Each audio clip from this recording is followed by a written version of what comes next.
c'est la sœur banale, c'est moquer ma famille au bal. Ils ont tout dépensé pour que ma belle-sœur séduise le duc. Mais quand il est entré dans la salle, il est passé à côté d'elle et la foule a retenu son souffle. Il s'est agenouillé et a fait sa demande. Je m'appelle Éléanore Finch et pendant les 23 premières années de ma vie, j'étais un fantôme, une ombre qui suivait ma jeune sœur, Rosamunde, dont l'éclat et la beauté étaient si aveuglants qu'ils ne laissaient de lumière pour personne d'autre. Notre famille n'avait qu'un seul espoir, une seule et unique ambition dévorante pour la saison londonienne, que Rosamunde, le diamant de la première eau, s'assure un mariage avec le célibataire le plus riche et le plus en vue de toute l'Angleterre, le duc d'Alister. Ils n'avaient jamais imaginé, même dans leurs rêves les plus fous, qu'au dernier bal scintillant de la saison, le duc passerait devant Rosamunde qui l'attendait. Droit vers moi, la sœur banale et invisible, pour me demander ma main devant toute la haute société. Ils n'avaient jamais imaginé que leur plus grand espoir serait réalisé par la fille qu'ils n'avaient jamais vraiment vue. Avant de plonger dans l'histoire de la façon dont ce moment choquant a changé non seulement ma vie, mais aussi les fondements de ma famille, j'aimerais savoir d'où vous regardez tous aujourd'hui. Dites-le moi dans les commentaires ci-dessous. En grandissant, la monnaie d'échange de notre foyer était la beauté, et Rosamunde était plus riche qu'une reine. Moi, en revanche, j'étais solvable en bon sens, mais en faillite de charme. Nos vies étaient une étude de contraste, peinte dès nos plus jeunes jours. Je me souviens de la célébration de nos 10e et 8e anniversaires. C'était une affaire modeste, comme toutes nos affaires, mais nos parents avaient réussi à rassembler assez pour 2 nouvelles robes et une petite réception. La robe de Rosamunde était une confection de soie bleu pâle avec de minuscules boutons de rose brodés qui correspondaient à la rougeur de ses joues. Quand elle a descendu les escaliers, un silence est tombé sur nos quelques invités, suivi d'un chœur d'exclamations admiratives. Ma mère, Lady Anne, a joint les mains sur sa poitrine, ses yeux brillants d'une fierté de propriétaire. N'est-elle pas une vision, murmurait-elle, non pas comme une question, mais comme une affirmation. Rosamunde exécutait une petite révérence parfaite, ses boucles dorées rebondissant, et la pièce éclatait en applaudissements comme si elle venait de résoudre un traité politique complexe. Ma robe était d'une sobre mousseline brune, pratique, sensée, des mots qui me suivraient comme un chien errant toute ma vie. Ma grand-tante m'avait envoyé un cadeau, un exemplaire relié en cuir des essais philosophiques de Marc Aurèle. J'étais ravi. L'odeur du vieux papier, le poids du livre dans mes mains, c'était comme une clé vers un monde bien au-delà de notre salon légèrement humide. Quand je l'ai montré à ma mère, elle y a jeté un regard teinté de désintérêt. Oh, quelle studieuse Éléanore! Fais attention à ne pas mettre de poussière sur les meubles. Plus tard, je l'ai entendu dire à mon père, sœur Réginald, je m'inquiète pour Éléanore. Les livres, c'est bien pour une gouvernante, mais quel homme veut d'une femme qui préfère de vieux romains poussiéreux à une valse entraînante? Mon père, un homme dont les principales préoccupations étaient la raréfaction de ses cheveux et l'épaisseur de ses dettes, avait simplement grogné en signe d'accord. Elle a ton bon sens et Rosamunde a ta beauté. Nous devons jouer avec les cartes qui nous sont distribuées. Mon bon sens n'était pas une carte gagnante. C'était celle que l'on gardait en réserve, celle qui gérait les comptes du ménage et s'assurait que la dentelle de Rosamunde était toujours parfaitement raccommodée. Cette dynamique s'est solidifiée en grandissant. Rosamunde était cultivée comme une rose de concours, on lui apprenait à chanter, à jouer passablement du pianoforte, à peindre des aquarelles et à déployer un sourire avec la précision stratégique d'un général. Moi, pendant ce temps, je cultivais le foyer. J'ai appris à négocier avec le boucher pour de meilleures coupes de viande, à transformer une robe usée en quelque chose de passable pour une autre saison, à gérer l'allocation pour la volaille que notre père nous donnait avec l'habileté d'un financier chevronné.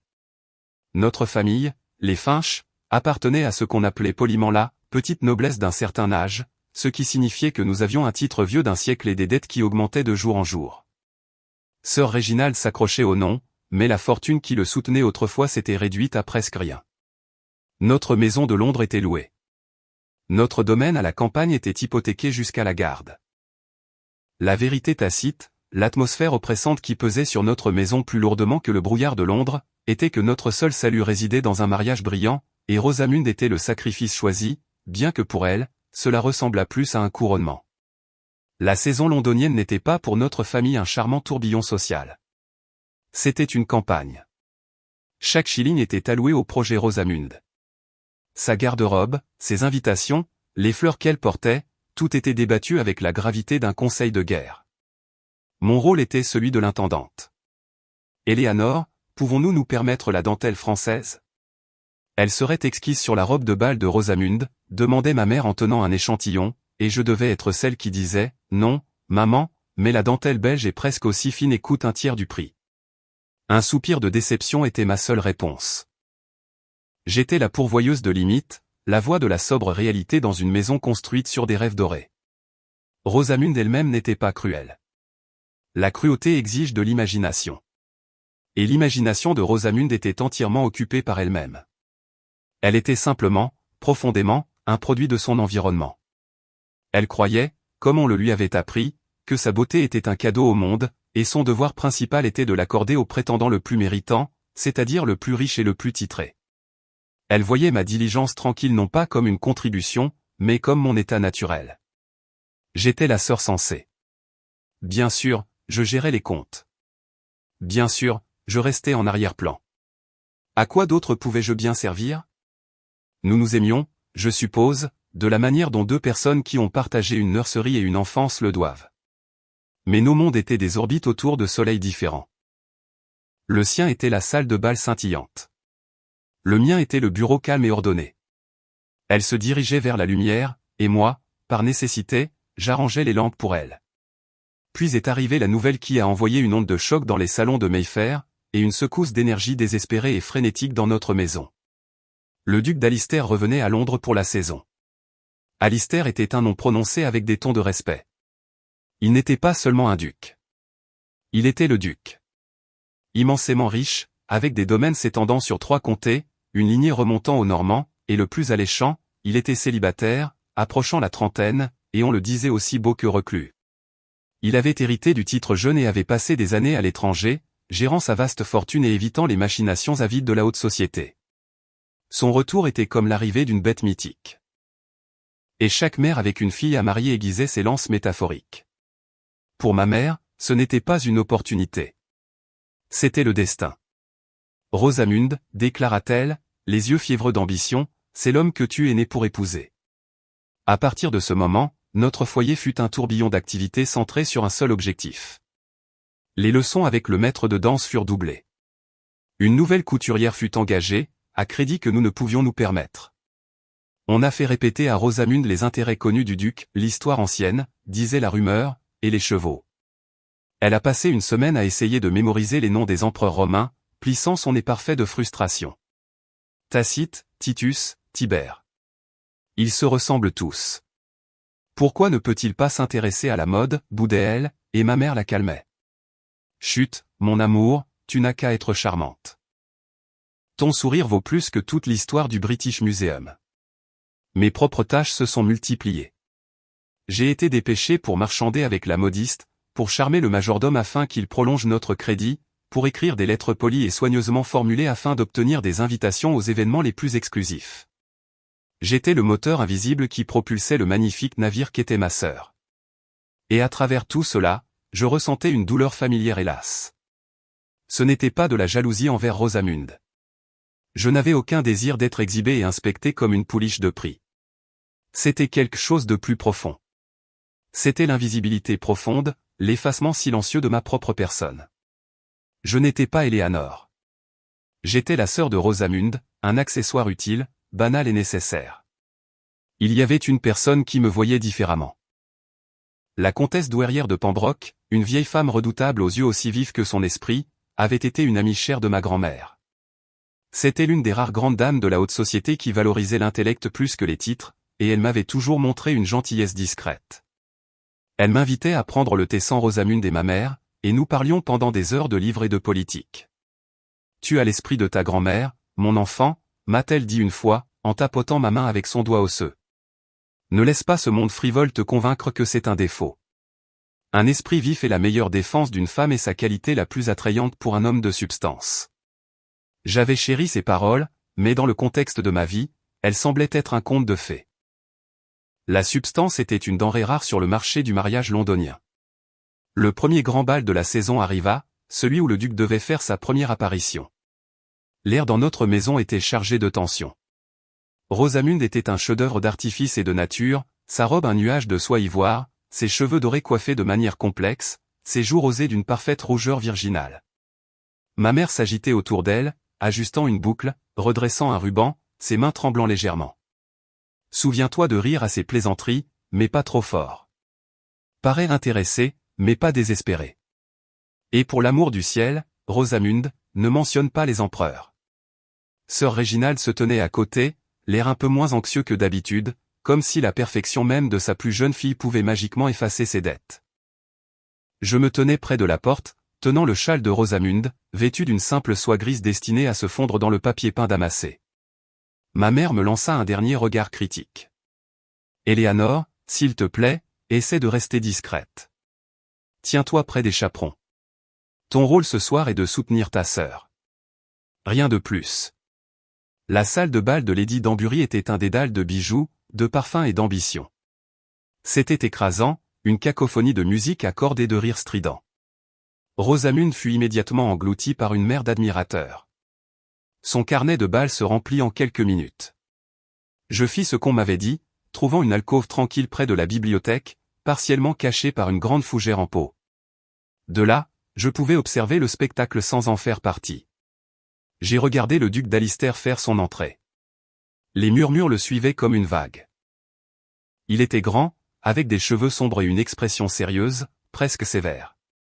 Il se déplaçait avec une grâce athlétique, mais ses yeux, d'un bleu étonnamment intense, balayaient la pièce avec un air d'ennui profond. Il était poli, s'inclinant devant les hôtesses, échangeant quelques mots avec les mères pleines d'espoir, mais il ressemblait à un homme piégé dans une cage. J'ai vu le moment où Rosamund lui a été présentée. Elle a exécuté sa révérence parfaitement. Elle a déployé son sourire. Il s'est incliné, son expression indéchiffrable. J'étais trop loin pour entendre leurs paroles, mais je pouvais lire la pantomime, le charme étudié de Rosamund, son éventail agité, son expression vive et avide, et l'immobilité froide et courtoise du duc. Il avait tout l'air d'un homme écoutant un rapport fastidieux mais nécessaire. Après quelques minutes, il s'est excusé avec une autre révérence parfaite et distante, laissant Rosamund l'air légèrement décontenancée pour la première fois de sa vie. Elle fut rapidement de nouveau entourée, mais je pouvais voir la minuscule fissure dans son assurance. Cherchant de l'air, je me suis glissé par une porte latérale sur un petit balcon en pierre surplombant les jardins. L'air frais de la nuit était un soulagement après la chaleur étouffante de la salle de bal. Je me suis appuyé contre la balustrade, fermant les yeux un instant, juste pour respirer. Je vois que je ne suis pas le seul à fuir la mêlée. La voix était profonde et résonnante, étonnamment proche. Mes yeux se sont ouverts d'un coup. Le duc d'Alister se tenait à l'autre bout du balcon, appuyé contre le mur, un verre de champagne intact à la main. J'ai senti une bouffée de panique m'envahir. Je n'étais pas censé être là. Je n'étais pas censé lui parler. J'étais censé être invisible. Je me suis laissé tomber dans une révérence hâtive. Votre grâce, pardonnez-moi. Je prenais juste un moment. S'il vous plaît, ne vous excusez pas de chercher refuge. Je commençais à penser que j'étais la seule personne saine d'esprit dans ce bâtiment, dit-il. Il y avait une légère courbe ironique sur ses lèvres, mais ses yeux étaient lasses. Il m'a regardé, vraiment regardé, et j'ai eu l'étrange sensation d'être vu pour la première fois de la soirée. Vous êtes Éléanore Finch, votre grâce, dis-je doucement. Mademoiselle Rosamund Finch est ma sœur. Ah, oui, l'incomparable, dit-il, et le titre sonnait légèrement moqueur sur ses lèvres. Il a fait un geste vers la salle de bal d'où s'échappaient maintenant les airs d'une valse. Appréciez-vous ce genre d'événement, mademoiselle Finch? Il a hésité. La réponse correcte était un « oui », pudique, mais quelque chose dans son regard direct, son dédain évident pour la mascarade, a provoqué une lueur d'honnêteté. J'avoue, votre grâce, que je trouve le bruit assez écrasant et la conversation quelque peu répétitive. Un véritable sourire a touché ses lèvres, transformant son visage sévère. Répétitive est un terme généreux. On m'a interrogé sur mes chevaux 6 fois et complimenté sur la coupe de mon manteau 4 fois. Je crois qu'une jeune dame s'apprêtait à me questionner sur les guerres puniques avant que sa mère ne l'entraîne au loin. Je n'ai pas pu m'empêcher de lui sourire en retour. Vous devez avoir un grand amour pour l'histoire, votre grâce. Ma sœur a étudié les empereurs romains avec une grande diligence pour vous. Les mots étaient sortis avant que je puisse les arrêter. C'était une chose déloyale, terrible à dire, exposant les rouages du complot de ma famille. Un regard de profonde compréhension a traversé son visage, mêlé à quelque chose comme de la sympathie. Je vois. Et vous, mademoiselle Éléanore Finch, Quels empereurs étudiez-vous? Je préfère les philosophes aux empereurs, ai-je admis. Je trouve leurs préoccupations plus intemporelles. Une stoïcienne, murmura-t-il, ses yeux bleus m'étudiant avec une intensité déconcertante. Une trouvaille rare dans une salle de bal. Dites-moi, que penserait Sénèque de tout ceci? Et ainsi, sur un balcon de pierre froide, caché de la foule scintillante, je me suis retrouvé dans la conversation la plus inattendue de ma vie. Nous n'avons pas parlé de mode, de ragots ou du temps. Nous avons parlé de livres, d'architecture, de l'éthique du pouvoir. Il n'était pas seulement beau et titré. Il était férocement intelligent, avec un esprit vif et curieux qui défiait et engageait le mien. J'ai oublié que j'étais la sœur banale. J'ai oublié que j'étais censé être invisible. Pendant 15 minutes, j'étais simplement une personne parlant à une autre personne. C'était enivrant. Quand il m'a raccompagné aux portes de la salle de bal, il a pris ma main et s'est incliné. Ce n'était pas le geste superficiel qu'il avait accordé aux autres. Ses yeux ont rencontré les miens, et pendant un instant fugace, le masque du duc ennuyé avait disparu. « Merci, mademoiselle Finch, dit-il, sa voix basse. Vous m'avez sauvé d'une soirée d'un ennui écrasant. » Je suis retourné à mon alcôve abrité par la fougère, le cœur battant dans ma poitrine. Plus tard cette nuit-là, alors que nous rentrions en calèche, ma mère était incandescente de fureur, non pas contre Rosamund, qui se plaignait du nombre de compliments qu'elle avait reçus, mais contre moi.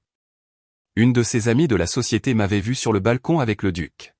« À quoi pensais-tu, Éléanore » siffla-t-elle, sa voix un murmure bas et venimeux pour que le cocher n'entende pas, ta seule tâche était d'être discrète. Au lieu de ça, tu monopolises le temps du duc.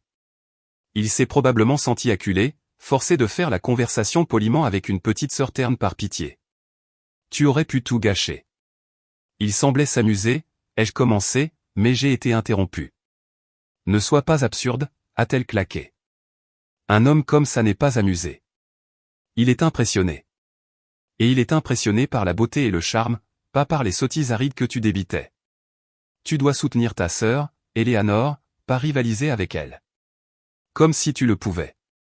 Les mots ont atterri comme des pierres dans mon estomac.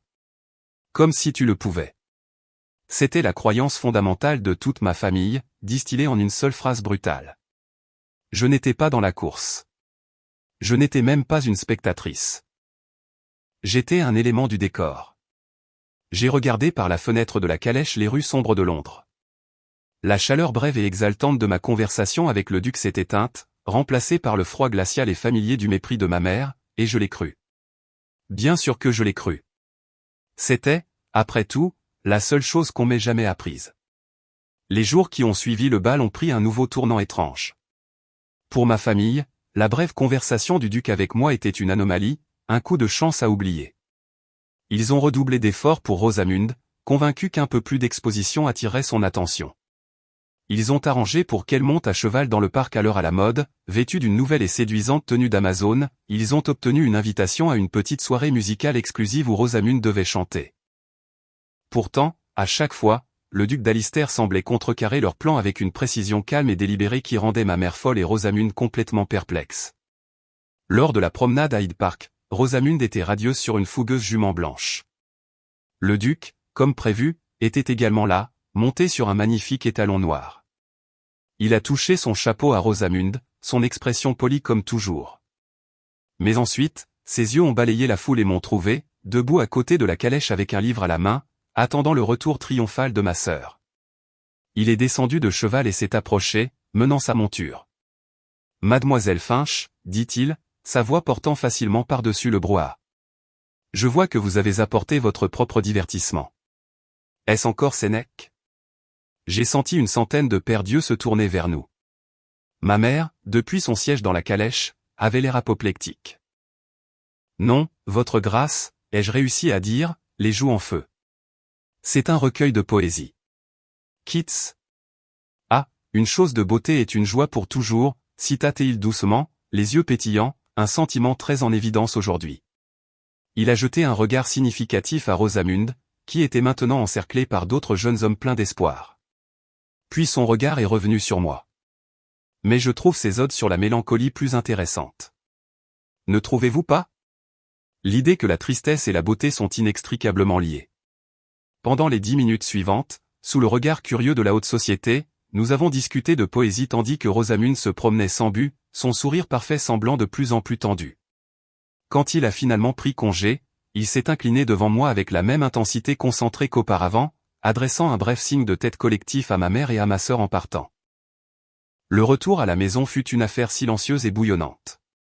Quelques jours plus tard, nous avons assisté à une visite du British Museum, une sortie culturelle jugée parfaite pour que Rosamund puisse afficher ses nouvelles connaissances de l'Antiquité. Elle avait été armée de quelques commentaires pré-répétés sur les marbres d'Elgin. Mais le duc, en apercevant notre groupe, a contourné entièrement les sculptures grecques et m'a trouvé dans l'exposition plus calme sur la Bretagne romaine, où j'examinais une vitrine de pièces de monnaie anciennes. Un denier du règne d'Adrien, dit-il en venant se tenir à côté de moi. Une période fascinante, un empereur qui était un érudit et un architecte autant qu'un soldat.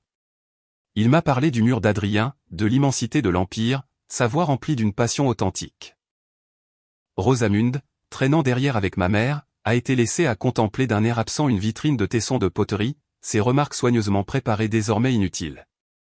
Les murmures ont commencé à enfler. C'était une situation étrange, et la société, qui abhorrait le vide d'information, s'est empressée de le combler de spéculations. Le duc était-il excentrique? Se servait-il de la sœur banale comme intermédiaire? Une façon d'en apprendre plus sur la belle sans paraître trop empressée. C'est la théorie à laquelle ma mère s'est accrochée, une bouée de sauvetage dans une mer de confusion. Il essaie clairement de connaître notre famille, a-t-elle déclaré un soir. Éléanore, tu dois utiliser ces occasions. Quand il te parle, tu dois faire l'éloge de Rosamund. Parle-lui de sa nature douce, de son cœur bon. Tu es dans une position unique pour aider ta sœur. La demande était profondément humiliante. Elle me demandait d'être un intermédiaire, d'utiliser la seule connexion authentique que j'ai jamais établie comme un outil pour l'avancement de ma sœur. Maman, ai-je commencé, je ne pense pas que ce soit son intention. Et que saurais-tu des intentions d'un homme, a-t-elle rétorqué, la voix sèche. Tu es une enfant. Je suis ta mère, et je te dis ce qui doit être fait pour le bien de cette famille. Ne sois pas égoïste, Éléanore. Rosamund, qui était présente lors de cet échange, est intervenue, sa lèvre inférieure tremblant légèrement. Il est si étrange, Éléanore. Il ne complimente jamais ma robe. Il pose juste ces questions bizarres. Peut-être que si tu lui disais à quel point j'admire ses chevaux, il serait plus ouvert. L'innocence de son égocentrisme était presque plus douloureuse que l'ambition calculée de ma mère. Elle ne pouvait vraiment pas concevoir un monde qui ne tournait pas autour d'elle. Mon monde intérieur était une tempête. Une partie de moi, celle conditionnée par une vie entière à être la seconde, insistait sur le fait que ma famille avait raison. C'était une sorte de rituel de cour élaboré et incompréhensible visant Rosamund. Mes conversations avec le duc n'étaient qu'un coup de chance, une diversion amusante pour lui. Croire le contraire, c'était s'exposer à un chagrin d'amour catastrophique. Et pourtant, il y avait la façon dont il me regardait, la façon dont ses yeux s'illuminaient quand je contredisais un de ses arguments avec un des miens, le respect tranquille dans sa voix. Aucun homme ne m'avait jamais regardé comme ça, comme si mes pensées étaient plus intéressantes que mon visage. C'était un poison dangereux et addictif. J'ai essayé de suivre les instructions de ma mère. Lors d'une garden party une semaine plus tard, le duc m'a trouvé près d'un rosier où j'admirais une fleur d'un cramoisi particulièrement profond. Les jardins d'Alistair ont une variété similaire, a-t-il commencé. Bien que je crois que notre sol produise une couleur plus riche. Mon cœur battait la chamade. C'était ma chance d'être la bonne et belle fille. Rosamund a un grand talent pour l'aquarelle, ai-je dit, ma voix sonnant guindée et artificielle même à mes propres oreilles. Elle a peint les roses de notre propre jardin la semaine dernière. Son travail est vraiment charmant. L'expression du duc n'a pas changé, mais une froide immobilité est entrée dans ses yeux. J'en suis sûr, dit-il poliment. Mais je demandais votre opinion sur la couleur, mademoiselle Finch, pas celle de votre sœur. Le doux reproche était plus cinglant que n'importe quel mot dur. Il voyait exactement ce que je faisais. Il voyait les machinations de ma mère, et il n'était pas impressionné. J'ai senti une vague de honte m'envahir. En essayant de plaire à ma famille, j'avais insulté son intelligence et trahi la qualité même qu'il semblait admirer en moi, mon honnêteté. Le reste de notre conversation fut guindé, et il s'excusa bien plus rapidement que d'habitude.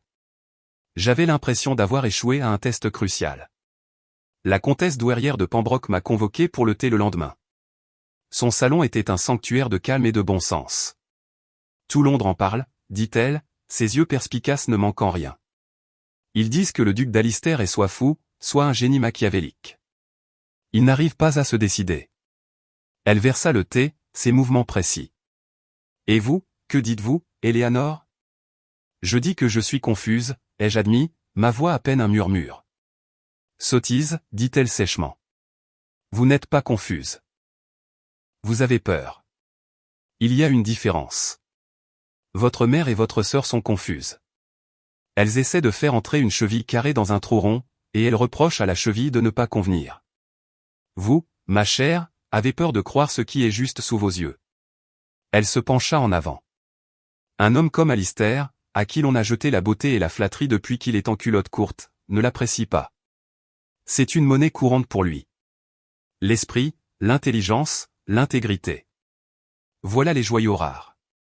Il a trouvé un diamant brut, et vous faites de votre mieux pour le convaincre que vous n'êtes qu'un morceau de charbon. Ces paroles furent un tonique abrasif. Ma mère dit que je suis égoïste. Que je ruine les chances de Rosamund. Rosamund n'a jamais eu de chance, dit la comtesse, sans méchanceté. Elle n'a jamais été ce qu'il cherchait. La question n'est pas ce que votre mère veut ou ce qui est le mieux pour Rosamund. La question, Éléanore, est, que voulez-vous? C'était une question que personne ne m'avait jamais posée. Je n'avais pas de réponse. Le point de rupture est survenu une semaine avant le dernier bal de la saison. Un laquais en livrée d'Alister est arrivé à notre porte. Il portait un paquet plat et rectangulaire enveloppé de papier brun. Notre mère, voyant le blason ducal, l'a immédiatement saisi. C'est pour Rosamund. S'est-elle écriée, le visage illuminé de triomphe. Il lui a envoyé un cadeau. Ça y est. Elle a déchiré l'emballage avec Rosamund et sœur Réginald se pressant autour d'elle. Je suis resté en retrait, un sentiment familier de résignation s'installant en moi. À l'intérieur, il n'y avait ni bijoux ni éventail peint. C'était un livre, une belle et rare édition de poésie métaphysique reliée en cuir vert foncé. Ma mère le fixa, perplexe. De la poésie? Quel cadeau étrange. Rosamund a pris le livre et a ouvert la couverture. À l'intérieur, sur la page de garde, il y avait une carte. Son visage s'est décomposé. Ce n'est pas pour moi, dit-elle d'une voix plate. Elle a tendu le livre à ma mère. Lady Anne a lu la carte, son expression passant lentement du triomphe à la confusion, puis à une fureur pure et sans mélange. Elle a levé les yeux et son regard, froid et dur comme des éclats de glace, m'a cloué au mur. Ceci est adressé à mademoiselle Éléanore Finch, dit-elle, sa voix dangereusement calme. Elle m'a jeté le livre. Je l'ai pris, mes mains tremblantes. À l'intérieur, la carte disait, de l'écriture forte et claire du duc, mademoiselle Finch, je crois que vous apprécierez ses arguments plus que ceux de Sénèque. Votre serviteur, Alister. C'était une référence à notre toute première conversation. C'était personnel. C'était délibéré. C'était indéniable. Le silence dans la pièce fut rompu par un sanglot étouffé de Rosamund. Il lui a envoyé un cadeau, gémit-elle, son sang-froid soigneusement construit s'effondrant enfin. Devant tout le monde. Il veut me ridiculiser. Il nous a tous ridiculisés. C'est de ta faute, a hurlé ma mère en se tournant vers moi. Toi, avec tes manières sournoises et intrigantes. Je savais que tu l'encourageais. Tu as comploté dans notre dos. Tu as délibérément saboté ta propre sœur. Je n'ai rien fait, ai-je crié, serrant le livre contre ma poitrine comme un bouclier. Je ne lui ai parlé que lorsqu'il m'a approché. Tu es un serpent, a-t-elle accusé, le visage déformé par la rage. Un petit serpent banal et jaloux. Tu savais que tout l'avenir de cette famille dépendait d'un bon mariage pour Rosamund, et tu l'as détruit par pure méchanceté. Ce n'est pas vrai. Maman a raison, a pleuré Rosamund, ses accusations déferlant entre les sanglots. Elle est jalouse de moi. Elle a toujours été jalouse parce que je suis belle et qu'elle ne l'est pas. Elle veut que j'échoue. Elle veut que je sois malheureuse. C'était un cauchemar. Elles deux, ma mère et ma sœur, leurs visages tordus par la colère et la trahison, hurlant des accusations si loin de la vérité qu'elles en étaient absurdes. Mon père, typiquement inutile dans toute crise domestique, se tordait simplement les mains en marmonnant « Allons, allons, ne soyons pas si hâtifs. Ma mère s'est avancée vers moi. Tu vas mettre un terme à cela, Éléanore. Tu m'entends? Tu écriras au duc et tu lui expliqueras que ses attentions ne t'intéressent pas. Tu lui diras que tu quittes Londres pour ta santé. Tu feras tout ce qu'il faut pour mettre fin à ce spectacle mortifiant. Le dernier bal est la semaine prochaine. C'est la dernière chance de Rosamund, et tu ne la gâcheras pas. Tu as un devoir envers cette famille. J'ai fixé son regard, l'ambition brute et désespérée dans ses yeux. J'ai regardé ma sœur en pleurs, dont le chagrin n'était pas pour un amour perdu, mais pour un prix perdu. J'ai regardé mon père Fallot, qui calculait déjà le coût financier de ce désastre. Et à ce moment-là, quelque chose en moi, quelque chose qui était resté dormant et silencieux pendant 23 ans, a commencé à durcir. Ce n'était pas du courage, pas encore. C'était une désillusion froide, claire et profonde.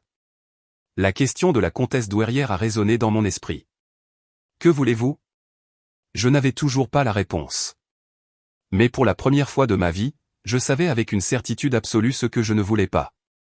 Je ne voulais pas être un sacrifice sur l'autel de l'ambition de ma famille. J'ai regardé le livre dans mes mains, la preuve tangible de l'estime d'une personne, et je l'ai serré plus fort. Je n'ai pas dit un mot. J'ai simplement tourné les talons et quitté la pièce, laissant leurs cris et leurs sanglots derrière moi. La semaine précédant le grand bal du duc d'Alister, l'événement final de la saison, fut la plus longue de ma vie. Ma maison est devenue un territoire hostile, une guerre froide menée à coups de portes claquées et de silence glacial. Ma mère refusait de me parler directement, donnant plutôt des ordres par l'intermédiaire d'une femme de chambre terrifiée. Rosamund restait enfermée dans sa chambre, n'en sortant que pour les repas où elle me fixait d'un regard tragique et blessé avant de fondre en larmes. Mon père alternait entre me supplier d'être raisonnable et m'éviter complètement. Ils attendaient tous que je capitule, que j'écrive la lettre de refus, que je feigne une maladie soudaine et que je me retire à la campagne. Ils s'attendaient à ce que je m'efface comme je l'avais toujours fait, et j'ai failli le faire. Chaque instinct me hurlait de battre en retraite. La croyance en ma propre banalité, en mon propre manque de valeur, était une leçon apprise sur les genoux de ma mère, et il était difficile de la désapprendre. Et s'ils avaient raison? Et si le duc s'amusait simplement avec moi? La pensée d'être l'objet de sa pitié, d'être une diversion temporaire avant qu'il ne se tourne vers un choix plus approprié, était une mortification que je pouvais à peine envisager. Espérer plus semblait être le comble de la folie, un chemin direct vers une humiliation inimaginable. Mes nuits étaient sans sommeil, mon esprit un champ de bataille entre les habitudes ancrées d'effacement de soi et la fragile graine naissante d'espoir que l'attention du duc avait plantée. Je lisais et relisais la dédicace dans le livre qu'il m'avait donné, traçant les lettres de son nom, cherchant la preuve que je ne me faisais pas d'illusions. 2 jours avant le bal, la comtesse douairière de Pembroke est venue nous rendre visite. Ma mère a été forcée de la recevoir, son visage un masque de civilité forcée. La comtesse, avec l'instinct social infaillible d'un prédateur, a immédiatement demandé à me parler en privé. Nous nous sommes assises dans la petite véranda négligée à l'arrière de la maison. Vous ressemblez à un soldat partant au combat sans son armure, dit-elle sans détour. Votre famille vous en fait voir de toutes les couleurs, si je comprends bien.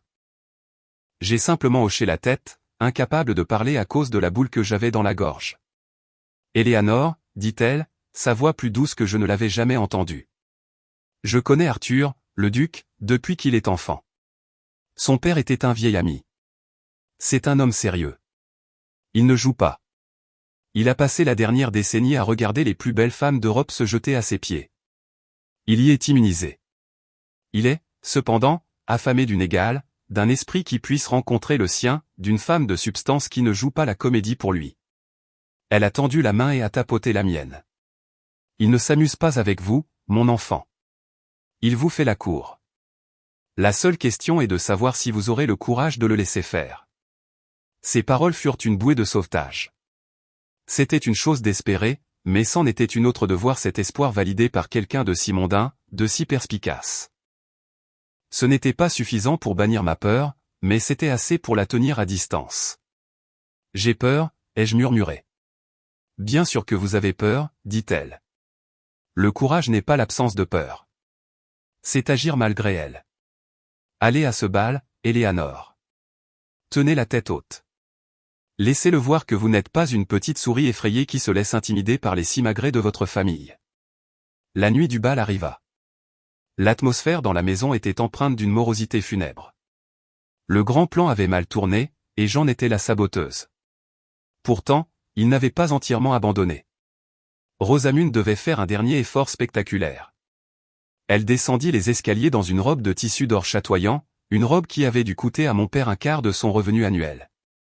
Elle était à couper le souffle, une déesse dorée, sa beauté aiguisée par un nouvel air tragique de fragilité. Elle ressemblait à une princesse de conte de fées. Moi, en revanche, j'avais choisi ma tenue avec une sobriété délibérée, une simple robe de velours bleu nuit profond. Elle était élégante, bien faite, mais totalement sans ornement. C'était une robe conçue pour ne pas être remarquée. Ma mère me lança un regard de pur mépris. « Au moins, tu as le bon sens de t'habiller pour l'ombre, » dit-elle à voix basse alors que nous attendions la calèche. « Reste à l'écart, Éléanore. Ne provoque pas une autre scène. » La résidence londonienne du duc était un palais. Une rivière de calèches se dirigeait vers une façade brillamment éclairée qui semblait occuper un pâté de maisons entier. La salle de bal était encore plus magnifique que celle de Lady Danbury, une caverne de marbre, de feuilles d'or et de lustres en cristal qui déversaient de la lumière sur l'aristocratie assemblée d'Angleterre. L'air vibrait d'une anticipation électrique. C'était la nuit où le Grand Prix, le duc d'Alister, ferait sûrement connaître son choix. La rumeur dominante, malgré ses attentions envers moi, était toujours qu'il finirait par proposer à la plus belle débutante de la saison. C'était le seul résultat qui leur semblait logique. Rosamund était donc le centre de l'attention, le point de mire de mille chuchotements et regards spéculatifs. Ma famille a fait son entrée. Rosamund au bras de notre père était l'image du triomphe nerveux. Ma mère suivait, la tête haute, un général menant sa dernière charge. Je traînais derrière eux, une note de bas de page sombre et silencieuse à leur grande entrée. J'ai vu le duc, debout près de l'orchestre, parlant avec un gentleman âgé. Il a levé les yeux alors que nous étions annoncés. Ses yeux bleus intenses, ont balayé notre groupe. Ils sont passés sur mon père, ma mère, et même sur la radieuse Rosamund. Ils m'ont trouvé, debout à l'arrière, et pendant un seul instant à couper le souffle, il a tenu mon regard. Il a fait un léger, presque imperceptible signe de tête, une reconnaissance privée dans une mer de visages publics. Cela a envoyé une secousse de chaleur dans mes veines, une petite étincelle de courage dans le vaste vide de ma peur. La première valse fut annoncée. C'était le moment. La tradition voulait que l'hôte ouvre le bal, et toute la société retenait son souffle, attendant de voir quelle dame il honorerait. Ma mère a subtilement poussé Rosamund en avant, la positionnant dans la ligne de mire directe du duc. Rosamund, la pauvre, a adopté un air d'anticipation pudique, sa main légèrement, espérément levée. La foule s'est écartée, créant un chemin entre le duc et ma sœur. On aurait dit un tableau vivant d'une pièce de théâtre. Le prix, le vainqueur et l'union inévitable. Le duc d'Alister a commencé à marcher. Il se déplaçait avec cette même grâce délibérée et sans hâte que j'avais appris à connaître. Il s'est dirigé vers notre famille. Le visage de ma mère était illuminé d'un triomphe pur et sans mélange. Les lèvres de Rosamund se sont courbées en un sourire naissant. Il s'est approché. Il était presque sur eux, et puis, il est passé juste à côté d'elle. Il n'a pas ralenti son pas. Il ne lui a même pas jeté un regard. Il est passé devant une Rosamund stupéfaite et statufiée, dont la main était encore légèrement tendue, devant ma mère, dont l'expression triomphante s'était figée et commençait à s'effriter en incrédulité.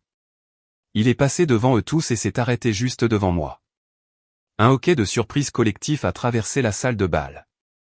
Ce n'était pas un murmure. C'était un son unique et unifié de choc. La musique a vacillé une seconde avant de reprendre. Je pouvais sentir des centaines d'yeux sur moi, un poids physique. Je suis resté figé, mon cœur ayant l'impression d'avoir cessé de battre. Le duc d'Alister s'est incliné, une révérence profonde, formelle et totalement respectueuse. « Mademoiselle Éléanore » dit-il, sa voix claire et calme, mais portant dans le silence soudain et retentissant. « Puis-je avoir l'honneur de cette danse ?» Je ne pouvais pas parler. Je ne pouvais que hocher la tête, ma tête se sentant déconnectée de mon corps. Il a pris ma main, sa prise chaude et ferme, et m'a conduite sur la vaste étendue vide de la piste de danse. Alors qu'il posait sa main sur ma taille et que nous commencions à bouger au son de la musique, j'avais l'impression d'être dans un rêve. Nous étions les deux seules personnes au monde, entourées d'un univers silencieux et observateur. J'ai risqué un regard par-dessus son épaule. Rosamund était immobile, son visage un masque de choc d'une blancheur crayeuse. Ma mère avait l'air d'avoir été frappée par la foudre. « Allez-vous bien, Éléanore » a murmuré le duc, sa voix pour mes oreilles seules. Il n'avait jamais utilisé mon prénom auparavant. « Je ne suis pas sûr » ai-je soufflé. « Pardonnez-moi pour le théâtre » dit-il, ses yeux pleins d'un regret sincère, mais je ne pouvais pas supporter un instant de plus cette mascarade, et je voulais m'assurer qu'il n'y avait aucune place pour le malentendu. Il m'a guidé avec expertise à travers les pas de la valse, sa conduite s'y assurait que mes pieds bougeaient sans aucune pensée consciente. Je voulais danser avec la femme que j'admire, pas la femme que l'on attend de moi que j'admire. Ils seront furieux, ai-je chuchoté, en pensant à ma famille. Qu'ils le soient, dit-il simplement. Leur colère ne vous concerne pas. Votre opinion est la seule qui compte pour moi. Pendant que nous dansions, il ne parlait pas du temps ou de la musique, mais de nous. Il a parlé de notre première rencontre sur le balcon, de nos conversations sur les livres et la philosophie. À partir du moment où vous m'avez dit que vous préfériez Sénèque aux empereurs, dit-il avec un petit sourire, j'ai su que vous étiez différente. Vous n'avez jamais essayé de me flatter. Vous n'avez jamais été que vous-même. Avez-vous la moindre idée à quel point c'est rare, à quel point c'est précieux? La valse s'est terminée, mais le monde est resté suspendu. La musique s'est arrêtée.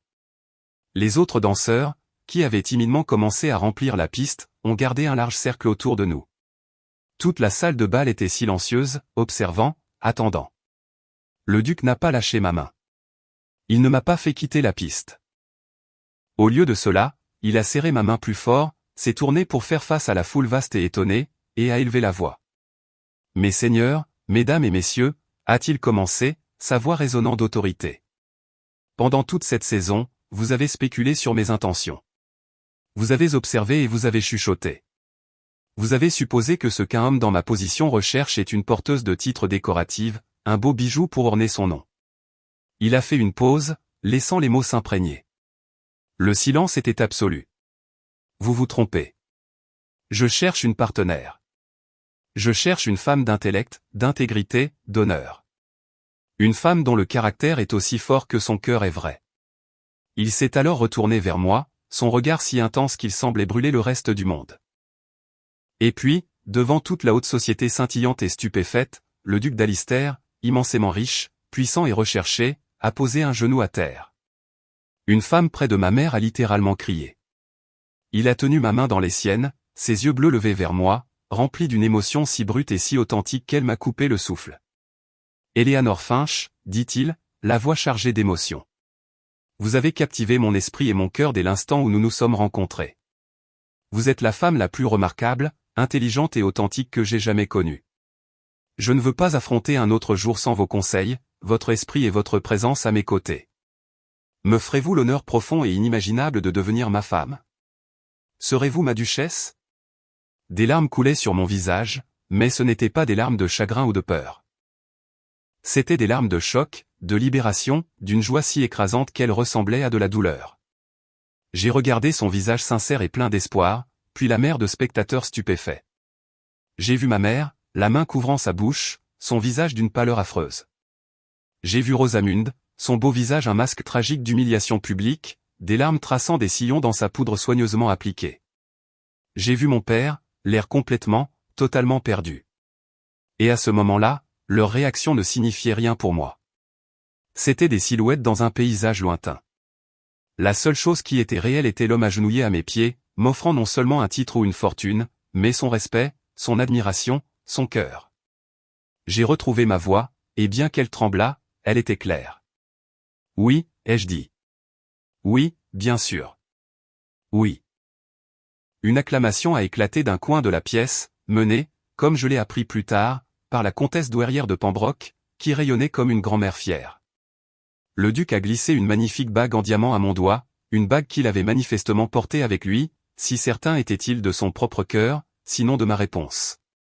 Il s'est relevé, ignorant le chaos bourdonnant qui éclatait maintenant autour de nous, il a pris mon visage dans ses mains et m'a embrassé, là, au centre de la salle de bal, scellant notre promesse devant le monde entier. L'ordre social de la saison londonienne n'avait pas seulement été ébranlé, il avait été brisé, et moi, la sœur silencieuse, banale et invisible, je me tenais à l'épicentre. Les moments qui ont suivi mon acceptation furent un tourbillon de bruit et de mouvements. Le duc Arthur, il faudrait que je commence à penser à lui comme Arthur m'a doucement mais fermement guidé hors de la salle de bal principale, à travers une foule d'invités bouche bée et chuchotants qui s'écartaient devant nous comme la mer Rouge. La comtesse douairière nous a interceptés près de la porte, son visage fendu d'un sourire triomphant. « Bien joué, vous deux », a-t-elle déclaré en tapotant le bras d'Arthur. « Vous avez fait plus de bruit que la Révolution française. Je ne me suis pas autant amusé depuis des années. » Elle a serré ma main. « Je savais que tu en étais capable, mon enfant. » Elle a été la première à nous féliciter, et son approbation vocale immédiate a envoyé un signal clair au reste de la haute société. Ce n'était pas un scandale. C'était un coup d'éclat. Arthur m'a conduite dans un bureau tranquille tapissé de livres, fermant les lourdes portes en chêne derrière nous, nous isolant de la cacophonie. Le silence soudain fut un soulagement. Je suis resté au milieu de la pièce, tremblant encore, regardant le diamant incroyablement gros à mon doigt. Il scintillait à la lumière du feu, une preuve solide et tangible que la dernière demi-heure n'avait pas été un rêve fiévreux. « Êtes-vous vraiment bien ?» a demandé Arthur, sa voix douce. Il est venu se tenir devant moi, prenant mes mains dans les siennes. Je sais que c'était beaucoup à endurer. Je suis désolé si je vous ai causé de la détresse. De la détresse ? J'ai levé les yeux vers lui, un sourire aqueux et incrédule touchant mes lèvres. Non, je crois que je viens d'être tiré du fond de l'océan. J'apprends encore à respirer cet air. Alors respirez profondément, dit-il, son pouce caressant le dos de ma main. C'est votre air maintenant, notre air. Il a vu l'inquiétude qui persistait encore dans mes yeux. Votre famille, a-t-il commencé, sont-on prudents? Ils seront mécontents, ai-je dit, l'euphémisme du siècle. Nous les affronterons demain, dit-il, sa voix ferme ne laissant aucune place à la discussion. Ensemble. Vous ne le ferez pas seul. Je ne permettrai pas que vous soyez intimidés ou réprimandés pour avoir accepté ma proposition. C'est mon choix, et ils le respecteront, et ils vous respecteront. Le mot « ensemble » fut un baume sur une blessure dont je n'avais pas réalisé la profondeur. Toute ma vie, j'avais affronté seul les attentes et les déceptions de ma famille. L'idée d'avoir un allié, un partenaire, était si nouvelle et si puissante qu'elle a fait monter une nouvelle vague de larmes à mes yeux. Il a simplement tenu mes mains et a attendu qu'elles passent, offrant une force silencieuse et inébranlable qui était plus réconfortante que n'importe quel mot. Pendant ce temps, de retour dans la salle de bal, la famille Finch avait implosé. Comme nous l'avons appris plus tard grâce au rapport joyeux de la comtesse douairière, ma mère s'était presque évanouie, nécessitant des sels et un verre de brandy. Rosamund, après être restée figée pendant une minute entière, avait laissé échapper un sanglot étouffé et s'était enfuie de la salle de bal, sa robe dorée traînant derrière elle comme une bannière de défaite. C'était la sortie la plus dramatique de la saison. Sœur Réginald, mon pauvre père, était resté seul au milieu de la piste, l'épave désemparée d'un homme. Alors que les requins de la société commençaient à tourner autour, leur chuchotement passant du choc à la pitié, puis à la moquerie. La grande ambition de la famille n'avait pas seulement échoué, elle s'était retournée contre eux de la manière la plus spectaculaire et publique qui soit. Ils étaient devenus une fable édifiante du jour au lendemain. Le lendemain matin, comme promis, Arthur est arrivé à notre maison louée dans sa calèche ducale. La vue de celle-ci garée devant notre modeste porte a envoyé une nouvelle vague de panique dans la maisonnée. Il m'a escorté à l'intérieur, sa présence si solide et calme à mes côtés que j'ai senti ma propre colonne vertébrale se redresser. On nous a conduits dans le salon où ma famille était assemblée comme des accusés à un tribunal. L'ambiance était glaciale. Ma mère était assise droite comme un i sur le canapé, le visage pâle et pincé. Rosamund était à côté d'elle, les yeux rouges et gonflés, refusant de me regarder.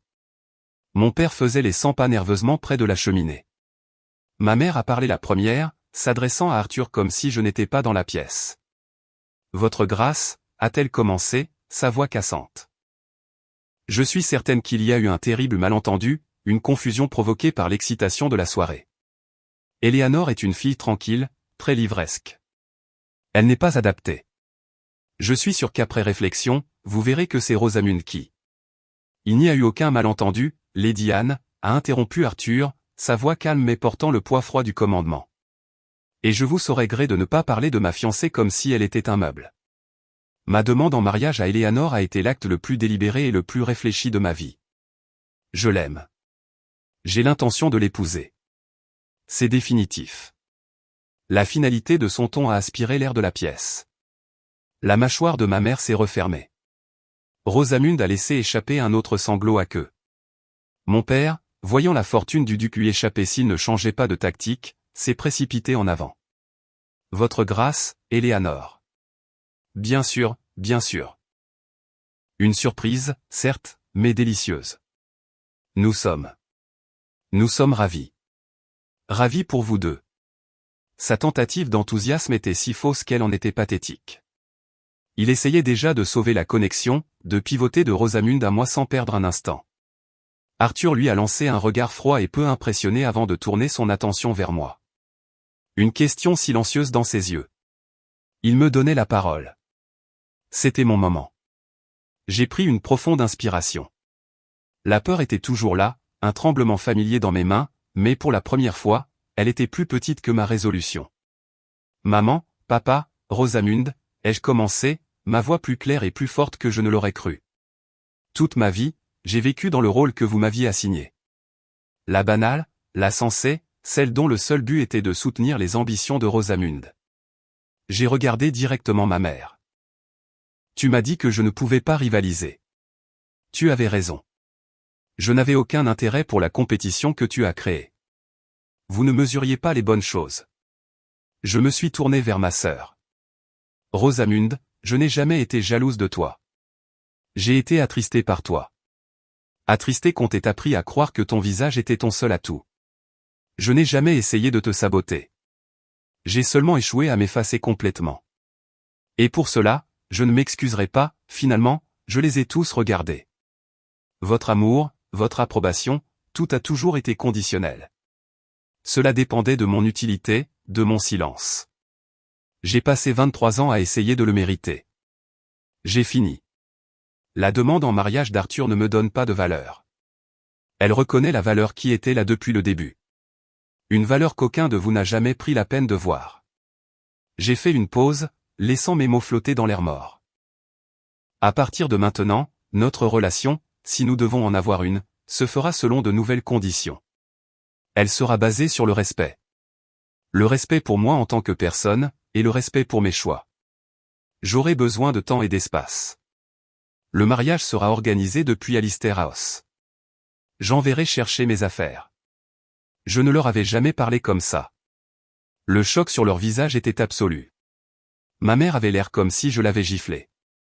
Rosamund me fixait simplement, la bouche bée. Mon père avait cessé ses allées et venues nerveuses et semblait s'être recroquevillé dans son manteau. J'avais repris ma propre histoire. Avec la main d'Arthur reposant en soutien sur le bas de mon dos, j'ai tourné les talons et j'ai quitté la pièce, quitté la maison, et je suis entré dans le début de ma propre vie. Un an peut tout changer. Un an après cette nuit tumultueuse, je n'étais plus Éléanore Finch, la sœur de l'ombre. J'étais Éléanore, la duchesse d'Alistair, et je ne m'étais jamais senti aussi moi-même. La vie au château d'Alistair, un domaine magnifique et tentaculaire au cœur de la campagne, n'était pas une vie de luxe oisif. C'était une vie de but. Arthur a tenu sa parole. Il n'avait pas cherché un bijou, mais une partenaire. Mon esprit, si longtemps considéré comme un handicap sur le marché du mariage, était maintenant mon plus grand atout. Je me suis plongé dans la gestion des vastes domaines, découvrant une aptitude surprenante pour cela. Mes années à gérer le maigre budget de notre ménage m'avaient donné un œil aiguisé pour l'économie et l'efficacité qu'Arthur, qui avait toujours traité des sommes massives, trouvait inestimables. Ensemble, nous avons créé une école pour les enfants du domaine et modernisé les fermes des tenanciers. Ma passion pour les livres a trouvé un nouveau foyer dans la bibliothèque du duc, l'une des collections privées les plus importantes d'Angleterre. Mais je ne me contentais pas de lire. Avec les encouragements d'Arthur, j'ai commencé à organiser des salons, non pas les affaires futiles et bavardes de Londres, mais des rassemblements de penseurs, d'artistes, de scientifiques et de politiciens. Notre maison est devenue un centre de la vie intellectuelle, un lieu où l'esprit d'une personne était plus célébré que son titre, et où l'opinion d'une femme était recherchée et respectée. J'avais trouvé ma voie, et à mon grand étonnement, les gens voulaient écouter. Je m'étais épanoui, non pas en changeant qui j'étais, mais en étant enfin planté dans un sol où l'on me permettait de grandir. Ma famille, comme prévu, a tenté de capitaliser sur mon nouveau statut. Les lettres de ma mère ont commencé à arriver, pleine de compliments flatteurs et d'allusions peu subtiles à ses dettes croissantes ou aux avantages sociaux que je pourrais fournir.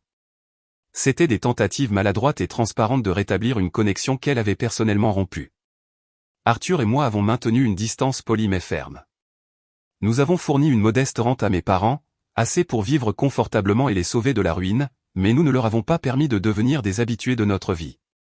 L'accès qu'ils convoitaient, la capacité de se vanter de leur lien avec le duc, leur a été refusé. Leur changement de cœur était si clairement motivé par mon nouveau titre qu'il en était presque pitoyable. Ils n'avaient pas appris à me valoriser, seulement à valoriser ma position. Le sort de Rosamund fut plus complexe. Sa saison s'était terminée en désastre. Être si publiquement et spectaculairement et conduite par le duc avait fait d'elle un objet de pitié et un peu la risée de tous. Les prétendants de premier plan sont passés à autre chose, et elle a fini l'année suivante par accepter la proposition d'un baronnet mineur, un homme au beau visage, avec une bonne dose de charme, mais très peu d'argent ou de bon sens. C'était bien loin de la couronne ducale qui lui avait été promise. Environ un an après mon mariage, elle est venue me rendre visite au château, seule. C'était la première fois que nous nous voyions depuis ce matin affreux dans le salon. Elle avait changé. L'éclat brillant et confiant s'était estompé, remplacé par une qualité plus sobre et incertaine. Elle était toujours belle, mais il y avait une lassitude dans ses yeux. Nous avons pris le thé dans les jardins. La conversation était guindée au début. Puis, avec hésitation, elle a commencé à parler. Mon mari, il aime les cartes, dit-elle en fixant sa tasse de thé. Et les courses. Il me dit de ne pas me soucier de ça avec ma jolie petite tête. Elle a levé les yeux vers moi, et pour la première fois, j'ai vu une douleur authentique et sans mélange dans ses yeux. Il aime mon visage, Éléanore. Mais il ne s'intéresse pas à mes pensées. C'est très solitaire. À ce moment-là, tout l'ancien ressentiment que j'avais pour elle s'est dissous, remplacé par une pitié profonde et douloureuse. Elle vivait la vie même pour laquelle notre mère l'avait formée, et elle en découvrait le vide. Je suis désolé, Rosamund, ai-je dit, et je le pensais. Vraiment. Elle a hoché la tête, une seule larme traçant un chemin sur sa joue. Tu as eu de la chance, a-t-elle murmuré. Pendant tout ce temps, j'ai pensé que c'était moi. Mais c'était toi. Ce n'était pas des excuses complètes, pas un règlement de compte total avec le passé, mais c'était un début. C'était une reconnaissance. À partir de ce jour, un pont fragile a commencé à se former entre nous. Je savais que nous ne pourrions jamais revenir à la simple proximité de l'enfance. Mais peut-être que nous pourrions construire quelque chose de nouveau, de plus vrai, en tant que femmes qui avaient toutes deux, à notre manière, été victimes de notre éducation. Ma vie maintenant est pleine et riche, remplie d'amour, de respect et de défis intellectuels. Arthur et moi ne sommes pas seulement mari et femme. Nous sommes les amis les plus proches, des partenaires dans tous les sens du terme. En y repensant, j'ai réalisé qu'être sous-estimé, être relégué dans l'ombre, était un cadeau étrange et inattendu. Cela m'a forcé à cultiver une vie intérieure, à construire un sens de soi qui ne dépendait pas de l'approbation extérieure. Le monde et ma famille me voyaient comme banal et sans particularité, alors ils m'ont laissé seul pour devenir quelque chose de plus. Ma valeur n'a jamais été déterminée par la demande en mariage du duc sur cette piste de bal. Sa demande était simplement le moment où le reste du monde a été forcé de voir la valeur qui avait toujours été là. Voilà donc mon histoire. C'est une histoire sur la façon dont la perception que le monde a de vous n'est une cage que si vous la laissez l'être. Ma famille m'a regardé et a vu un moineau banal et fonctionnel, tandis qu'elle a regardé ma sœur et a vu un oiseau de paradis exotique. Ils n'ont jamais réalisé que les moineaux ont des ailes pour voler tout aussi haut, et qu'ils sont des maîtres de la survie. En fin de compte, ce n'est pas l'éclat de vos plumes qui compte, mais la force de vos ailes et le courage de tracer votre propre chemin. Je tiens à vous remercier tous d'avoir écouté mon parcours aujourd'hui. Ce n'est pas toujours facile de partager ces moments, mais c'est important. Avez-vous déjà été mis dans une case par les personnes qui étaient censées vous aimer le plus? Avez-vous déjà dû vous battre pour être vu pour qui vous êtes vraiment? Je serais honoré si vous partagiez vos propres histoires et pensées dans les commentaires ci-dessous. Les lire nous rappellent à tous que nous ne sommes pas seuls. Si mon histoire a résonné en vous, s'il vous plaît, donnez un « j'aime » à cette vidéo et n'oubliez pas de vous abonner à la chaîne pour plus d'histoires de résilience et de découverte de sa propre voix. Et souvenez-vous de partager cela avec toute personne qui, selon vous, aurait besoin d'entendre que sa valeur n'est pas sujette à débat. Merci encore de vous être joint à moi. Je vous souhaite à tous la force d'être vus, non pas pour ce que les autres attendent de vous, mais pour la personne remarquable que vous êtes déjà.